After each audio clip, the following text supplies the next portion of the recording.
All right, so the other day, I'm just like thinking, and I have this sort of crazy idea. For those of you who might not know, I have a lot of keyboards in my collection, but one I'm absolutely obsessed with is this one that's actually in use on my desk right now, and it's the Boop65. So it's a really cool board. It was designed by Bip quite some time ago, and it just features some really cool design language. I really, really enjoy this board. The only problem is, or one thing that I thought about was, man, if only it had been wireless, like at the time that it was created, that would have been really cool. Um, and I was thinking, well, like, what if there were other improvements to the PCB? Like, they did make hot swap versions of it when it originally group by it, I believe. But I bought mine secondhand, so I definitely didn't have access to a hot swap PCB. And to my knowledge, there was never a Bluetooth one made at all. Never one with like RGB or underglow or anything like that. So I figured I'd change that. So what's in this box? Another Boop65. Like I said, I'm absolutely obsessed, and I had this idea that'd be really cool to do, to design the PCB for the board, like a new PCB for it. But I wanted to make sure that I had a second, one of these keyboards to do it. I basically just had to post an asking for. So I said, the looking for X, and some people got back to me. And thank you so much to everybody who got back to me, and thank you for the person who ended up selling me theirs. And this just came in today, so I'm just gonna unbox it really quickly. There's no rhyme or reason to this video. It's gonna be completely random. So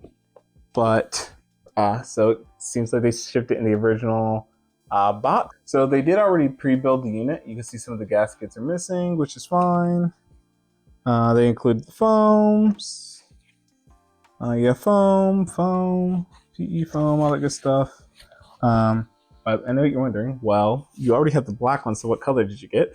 Well, I ended up getting this. It's a black polycarb edition. So it's the black ink polycarbonate edition. So it really doesn't do it justice probably on camera, but it's definitely very, I don't know, gray, like almost like a purplish hue. It's really interesting, but I'm taking a look at the build because, someone did sell this to me secondhand, so I just want to kind of look at it. Anyway, yeah, here's the board. It's really cool. This one actually is the hot swap version as well, and it does have RGB underglow. I assume that's RGB underglow. So yeah, so I was wrong. The original PCB does have RGB underglow, and it did have a hot swap variant. But it definitely didn't have a wireless variant. So that's what we're going to do. So we're going to have to design a new PCB that does have a wireless capability, so Bluetooth capability. I think it's going to be possible. There's not a whole lot of room in the bottom of the case, so we might have to get a little bit creative with where we end up putting the battery in this thing for the wireless ability. But nevertheless, I think it's going to be really cool, and we'll have to figure something out there. It's mostly polycarbonate, so it's definitely way lighter than my other one is. So I need to go ahead and just test this unit first of all, just to make sure that, the person who sold it to me, everything's working the way it's supposed to. So I ended up testing the current PCB off camera, and it worked just fine. So now I was removing the switches so I could measure the PCB for the constraints I would need for the drawing in my QCAD program. At some point, I had the bright idea to try scanning the PCB using my phone, but I really just couldn't find an app that would give me an accurate 2D scan. All the apps that I found were mostly focused around like 3D, and it was kind of just way overcomplicated for what I actually needed. If you all actually know of an app that would really just be great for 2D scans on a phone, please do let me know. Either way, I decided to abandon that idea, and I just started to design the drawing in QCAD using just my manual measurements.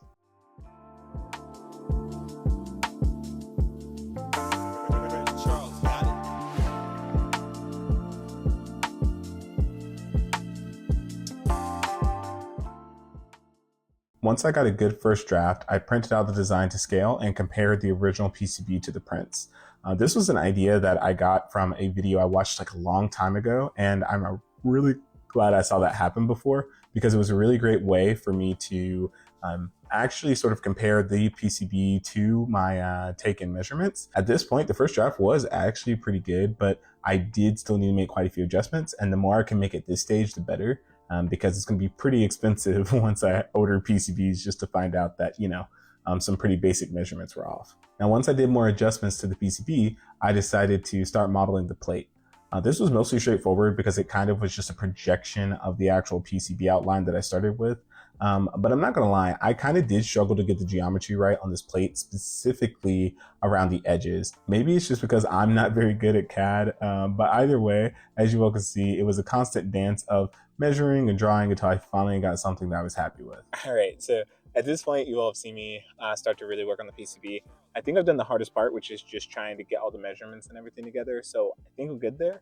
So now I'm actually going to start on the schematic piece. And once I do the schematic, I should be able to hopefully start on the placement and get these ordered. I really want to get these ordered as soon as possible because it's going to take, about a week from when I ordered them for them to come in, me to test them, and I'd like to have everything working by the time I want to post this video. So I'm going to get to work on that. But I'm hoping that all the measurements come through A-okay the first time. But this time I'm just going to go ahead and use a schematic from, I believe the user's name is Ebaster. I'm not sure. Either way, he sort of wrote up this whole schematic around Bluetooth PCBs, and specifically PCBs they're going to use the ZMK firmware. And so I'm going to follow that as a guide because I don't want to spend too much time or try to reinvent that wheel. I am going to make some slight modifications. In the meantime, y'all can just come along with me. I'm just going to start working on that and see where we get today. While I was using a schematic primarily based on Abaster's design, I forgot just how much a schematic design is reading about the components. Because I had not used many of these specific components before, I really spent a lot of extra time reading about them, both in Abaster's guide and sort of, understanding his guidance and why he used certain components, and then actually reading over the respective data sheets. And I actually ended up swapping out some of the components because I just felt like others were a better fit. In either case, as you all can see, that's pretty much what I'm just focused on in here. And I got the bulk of the schematic done in this first go.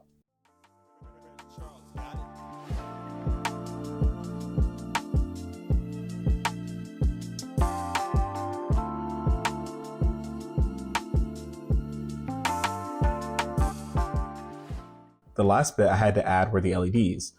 These were pretty straightforward, but one thing I do want to mention is I don't know how you MacBook users can work in software like this using just the trackpad. Like, it might be kind of hard to tell, like, by the way that this video is edited, but it took entirely too long for me to place these components and connect all these points in KiCad using the trackpad. Because I had to do so much, zooming and zooming in and panning around, it's just really hard to do with the trackpad.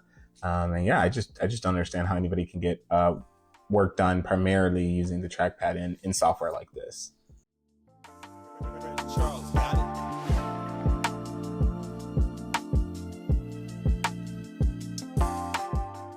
On a side note, I'm sure you all have noticed by now that I generally prefer to work in public spaces like coffee shops when I'm working on these projects. And the main reason for that is I just think it's a really cool way to meet people. You can't see him on camera in right now, but I ended up having a really cool conversation with this guy named Zachary about cameras. And it's not really relevant to the subject matter here, but I want to mention it. It's pretty cool just to kind of, bump into somebody and have a conversation. That was kind of cool.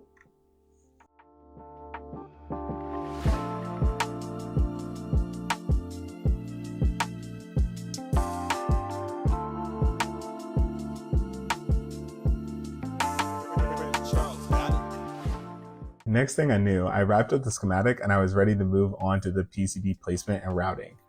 The placement is pretty straightforward, but I will say one thing I always struggle with in this step is lining everything up properly in KiCad. Like, the ability to snap objects in KiCad is pretty lacking, so I generally create a ton of guides for myself to reference during the placement. If you all actually have any better ideas or a workflow that works better for you, please do let me know, because that is definitely one thing I would love to improve. Hey, while you all are watching, would you all let me know what you all think about this angle? I mean, I like it because it kind of looks like you're sitting at the desk. But again, let me know your thoughts down below. If you do like it, make sure you thank Zachary in the comments down below, because he's the one who actually recommended the magic arm that I'm using for this shot. Makes getting things like this a lot cooler because I can really get the camera in a lot closer than I can with the tripod behind me, like you've seen in all the other shots up to this point. Anyway, coming back from that, at this point, most of the placement was complete and I routed most of the localized components together. So things were going pretty well and I was ready to move on to, routing the larger pieces like the actual switch matrix and, starting to work on the LEDs.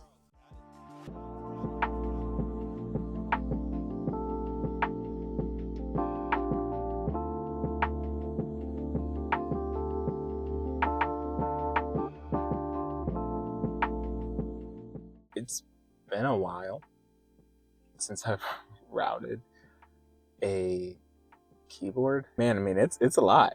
I have spent all morning routing. Yesterday, I had wrapped up with, I kind of just routed each individual section because I always find that to be the easiest, like placing the components and routing everything. And so like, because I'll route something and then I don't like the way that looks, so then I'll move it and then I'll forget to have routed something else. And so then I'll readjust, and it's just kind of like a lot of little adjustments. Like it's not as conceptually hard as, designing the actual schematic or doing anything like that, but it's just, I don't know, it's a different level of difficulty because there's kind of like an art to it. There's a science and there's an art to it. And so, you try to start with the science piece, so that way everything's connected and everything's connected in a way that makes sense. But then you're like, well, what looks aesthetically pleasing? Like kind of what is a good way of routing things? And so, I'll have to do some more tweaks. But at this point, I've routed, I believe, everything excluding the LED matrix. Part of me just doesn't want to do it because I was running into a lot of fit issues. Like you'll probably notice throughout points of the video, I kind of just moved them out of the way. But at the same time, if I'm truly going to make something that is reminiscent of the original PCB, I need to have, RGB underglow. Probably not going to do an underglow per key, but, I'll probably do a selective amount of underglow. Like the Boop PCB itself has, I think I've counted 16 underglow RGB LEDs, so I think I'm going to do 16 as well. So we'll see. But in either case, coming back from that tangent, routing is very hard. But it's Saturday. I'm going to go do some other things and just relax for a bit because I've kind of been focusing on this all morning. And I think I'll touch base with you all again. And hopefully we'll be able to finish the routing and move on to DRC. And I'm just going to be hopeful that I don't run into too many really large issues in DRC. And then if that's all well and good, I might be able to actually order the PCBs today, if not order them tomorrow. And yeah, so we'll touch base on all that. It's not every day that I get to, when I do route a PCB, that I get to use new components. So this is really cool for me, and I'm actually really enjoying it, other than, the tediousness of routing. I'm enjoying like looking at a lot of new components and going through their data sheets and kind of understanding, what these components are and how they're going to help the design. And it's giving me ideas for some other designs. But at the same time, it's like, I just want to finish the PCB as it is, because I'm imagining that there's going to have to be some tweaks that are made. So if we go ahead and just finish the routing, finish the DRC to the best of our abilities, and order these can be the first round of prototypes. And then if I want to modify little things, it's way easier to do on the second revision when things already work. So with all that being said, I'm actually just going to go and do some other stuff to take my mind off of it for a bit. I actually did get a new lens this morning, so I'm excited to try that on my camera later, and I have my other camera as well with a new lens, and I'm excited to go. Maybe I'll do some photos with it today as well, because it's actually a pretty nice day out. So yeah, but thank you all so much, and I'll see you all in a bit.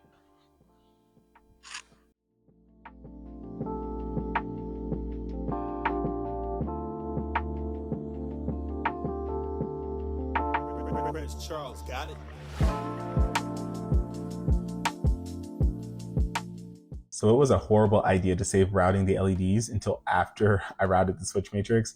Because of where I placed them, I had to do a ton of adjustments to the switch matrix wiring to get everything to, appropriately pass DRC checks, so that way it wasn't running into cutouts for the actual LEDs. In addition to that, I actually had to do this twice, because after I did all these adjustments for the LEDs, I also noticed that I was using the wrong footprint for the diodes for my switch matrix. So then after doing all these adjustments for the LEDs, to accommodate the matrix. Then I had to redo them all again to accommodate the larger diode footprint. Real quick, if you want a more in-depth explanation of the mistakes that I've made throughout this project, and there have been quite a few, make sure you check out the free newsletter post that's going to be linked down in the description. In the newsletter, I go in depth on things that I can't really cover in the video, and I'll be going over quite literally every mistake I made in this project, recommendations, and for how you can avoid those mistakes, and also, other little bits and details about the PCB that I just kind of really can't include in this video. So again, if you're interested, please make sure you check that out in the description down below. And while you're in the description, go ahead and tell me what your favorite mechanical keyboard is, and let me know if there's a PCB for it. Maybe I'll make one. All right, anyway, back to the video. So, yeah, that wasn't fantastic at all. But after all that was wrapped up, I was able to pass the DRC. And so I ordered the board. So I just had to wait for everything to come in. There were quite a few delays in the PCBs coming in. But after a few weeks, once they actually finally did come in, I immediately got to work soldering on the MCU and the other components that were not assembled by the manufacturer. I generally don't have too much trouble with soldering, but I didn't have my usual equipment. So I was using like a soldering iron that had a tip that was probably a little bit larger than what you would need to use for this sort of application. And unfortunately, I was also using solder that just was, way too large in diameter. So, adding any to my soldering iron added way too much solder in most cases. And it was a pretty big issue because I had to solder on pretty small wires when I was doing a lot of the debugging and, even to flash the bootloader onto the MCU. Once I had the MCU flashed though, that was a pinnacle moment and I was super excited.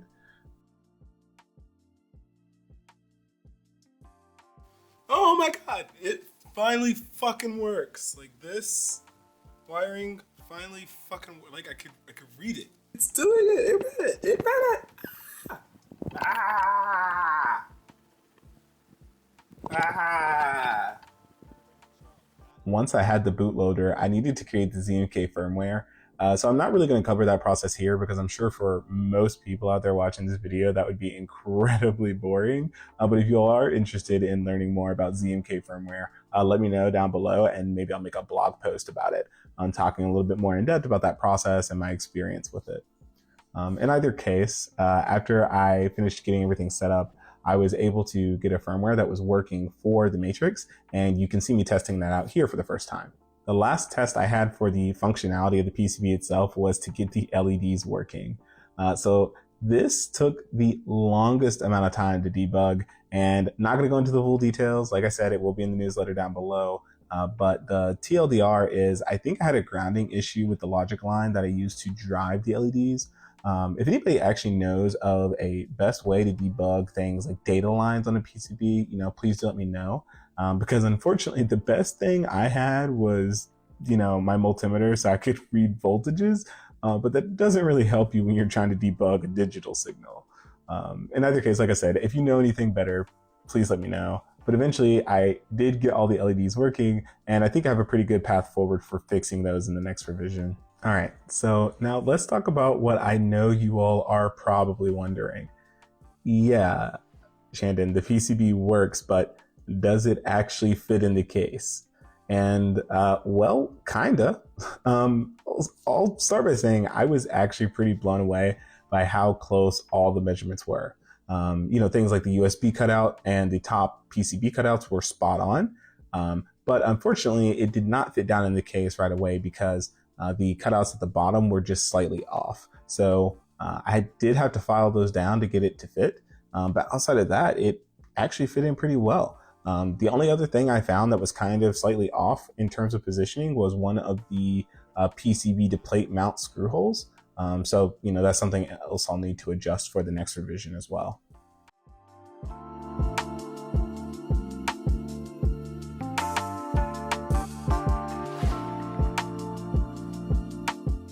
Well, what do you all think? I know this project is pretty stupid, but I really do enjoy this board, and so I can't wait to have a PCB that allows me to, use it wirelessly. So I'm super excited. I will be doing another revision, and as soon as I have that in hand, I will update you all on how all that goes. But again, thank you all for watching. I really do appreciate you all coming here to watch me work on these really dumb projects. If you want to know any of the details about this project, again, check out that newsletter down in the description. 100% free, and it'll be released at the same time this video is, so make sure you go check that out. I'll see you all soon, and remember, stay stupid.